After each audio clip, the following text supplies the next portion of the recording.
Hello students, good morning.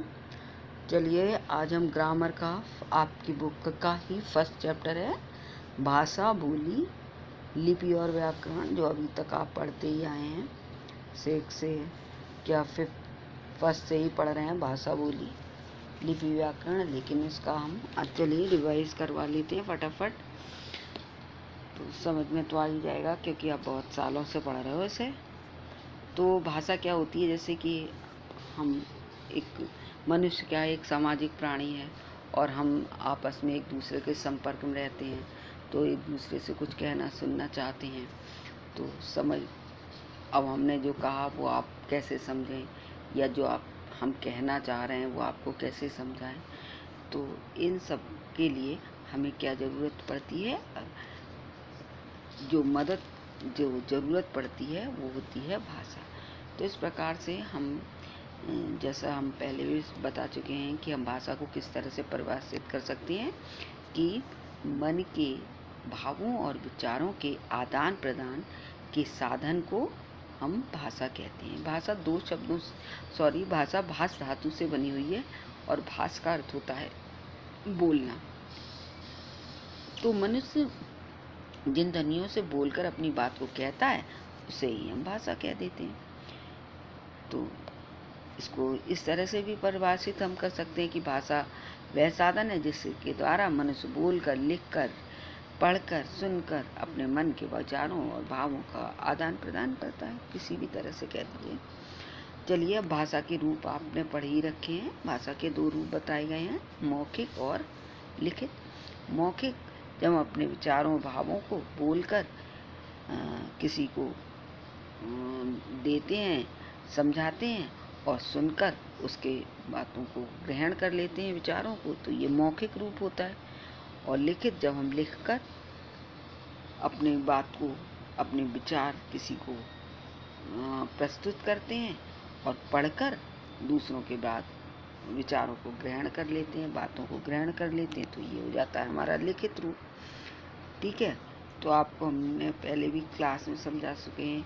मौखिक भाषा में इसमें नहीं भी दिया है, लेकिन मौखिक भाषा में हमारे दो मौखिक जो भाषा का रूप है उसमें दो हमारे अंग काम करते हैं, कान और मुंह, जीभ कह सकते हो।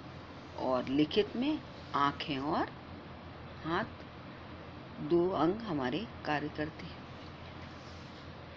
तो अब हम आ जाते हैं कि मातृभाषा क्या होती है। बच्चों, मातृभाषा आपको बता ही चुके, जैसे जो हम बच्चा अपने माता पिता या अपने परिजनों के संपर्क में रहकर जो भाषा बोलता है, जो सीखता है, वही मातृभाषा कहलाती है।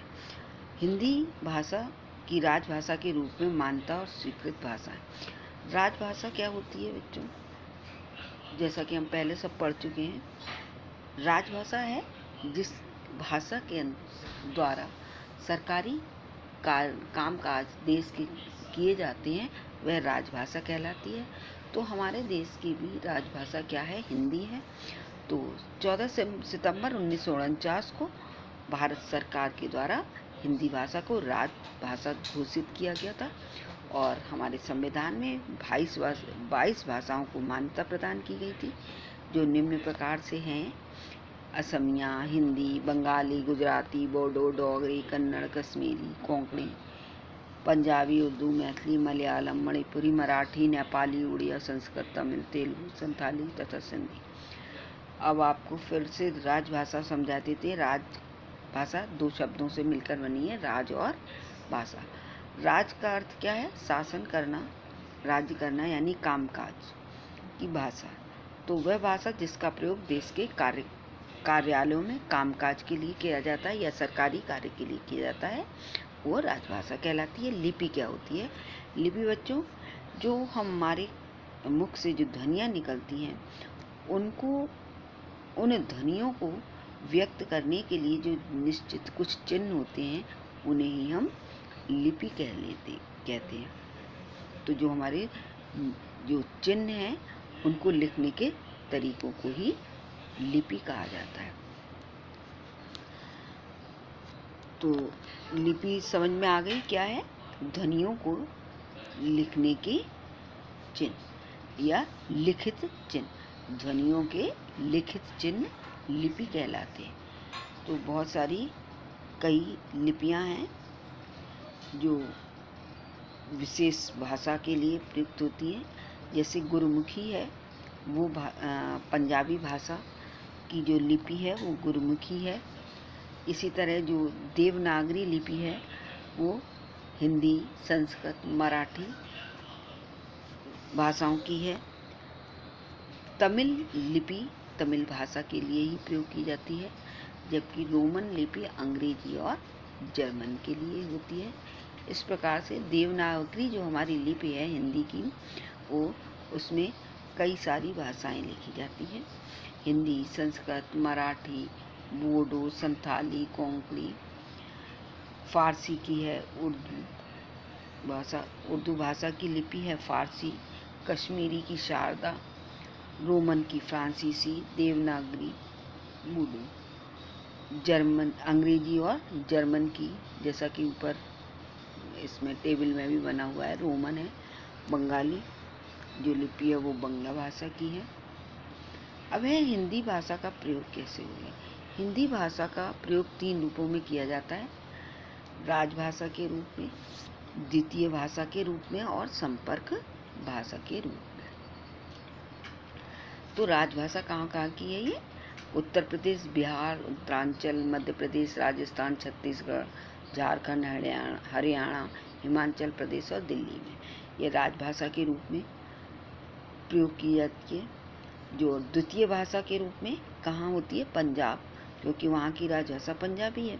महाराष्ट्र की मराठी है और गुजरात की गुजराती भाषा है, इसलिए वहाँ पर यह द्वितीय भाषा के रूप में प्रयोग की जाती है। जैसे और संपर्क भाषा के रूप में कहाँ? ये पूरे दक्षिण भारत के जो राज्य हैं और पश्चिम बंगाल, जम्मू कश्मीर और पूर्वोत्तर के जो राज्य हैं, इसमें संपर्क भाषा के रूप में भी, यानी कॉन्टैक्ट, जिसमें हम अपने बातों को एक दूसरे से कहते हुए सुनते हैं। अब बच्चों आ जाते हैं बोली पर। बोली क्या होती है? बोली होती है एक सीमित क्षेत्र में बोली जाने वाली भाषा का जो रूप है वो बोली कहा जाता है। जैसे अब आप यहाँ रहते हैं गांव में, गांव की बोली आपकी अलग है, हम आगरा शहर में रह रहे हैं, वहाँ की बोली अलग है, जबकि वो लिपि एक ही है, भाषा एक ही है हिंदी, लेकिन थोड़ा सा जो अंतर है क्षेत्र के अनुसार, तो ये क्या कहलाती है? हमारी बोली कहलाएगी। जो क्षेत्र के एक सीमित क्षेत्र में बोली जाने वाली भाषा का रूप बोली कहलाती है। यानी इसे हम क्या कह सकते हैं? स्थानीय व्यवहार में। और इसका जो रूप होता है अल्प विकसित होता है, जो उसी क्षेत्र के लोग होते हैं वही उसको बोलते हैं, वही समझते भी हैं ठीक से। और इसका कोई लिखित रूप तो होता नहीं। हम लिखित रूप में तो जो मान्य भाषा है, मानक रूप है हमारी भाषाओं का, वही प्रयोग किया जाता है। हिंदी की बहुत सारी बोलियां हैं बच्चों। जैसे हिंदी की बोलियों को 5 भागों में बांटा गया है। पश्चिमी हिंदी, पूर्वी हिंदी, राजस्थानी, बिहारी, पहाड़ी, दक्षिणी, ये सब कहाँ प्रयोग होती है? पश्चिमी हिंदी जो अपने यहाँ हम लोग हैं पश्चिम में, तो यहाँ पश्चिमी हिंदी होती है। ब्रज यानी मथुरा साइड जो है, ये ब्रज की खड़ी बोली है, हरियाणवी है, बुंदेली और कन्नौजी बोली है। पूर्वी हिंदी जो कि लखनऊ साइड और उधर बिहार में बघेल, छत्तीसगढ़ी, ये सब पूर्वी हिंदी में के अंतर्गत आती है। राजस्थानी में मेवाती, मारवाड़ी, हाड़ौती, मेवाड़ी, ये सब हैं। बिहारी जो बिहार के लोग हैं, मैथिली, मगधी, भोजपुरी जो बोलते हैं बिहार में, है हिंदी ही भाषा, लेकिन उनका बोलियों के अंतर्गत ये आ जाती हैं। भोजपुरी बोली, मैथिली बोली, भाषा तो हिंदी ही है।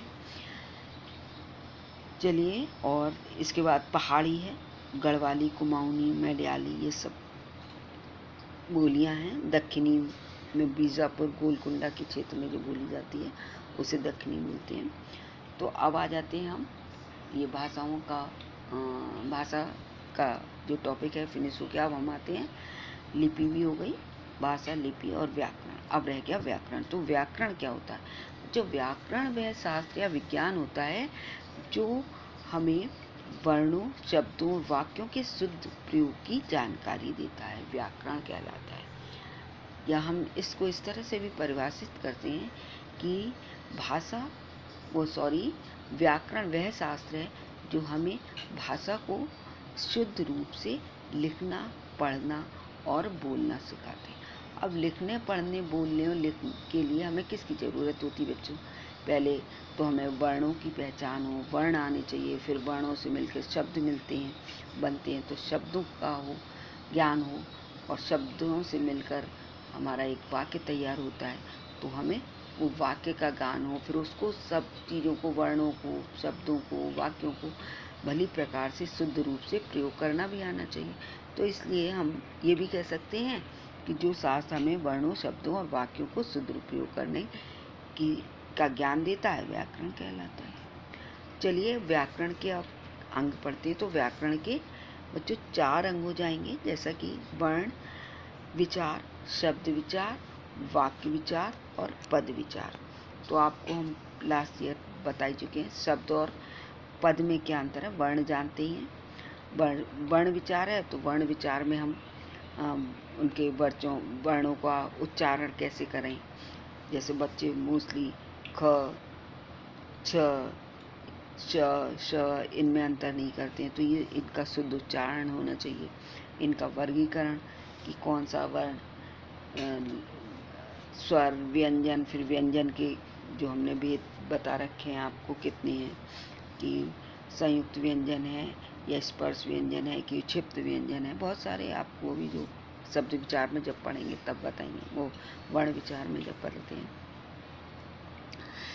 इसी तरह से बच्चों इन सब का परिचर्चा की जाती है व्याकरण के वर्ण विचार के अंतर्गत, शब्द विचार के अंतर्गत। फिर शब्द के भेद, शब्द की उत्पत्ति किस तरह से होती है, रचना किस तरह से होती है, जो हमारे शब्दों का वर्गीकरण बताया गया कि कितने आधारों पर करते हैं, जो 4 आधार दिए हैं, तो उन सबका वर्णन पढ़ते हैं हम लोग और उनकी जानकारी प्राप्त करते हैं। पद क्या होते हैं? पद तो जब वाक्य में प्रयोग होने के पश्चात ही वो शब्द पद बन जाते हैं।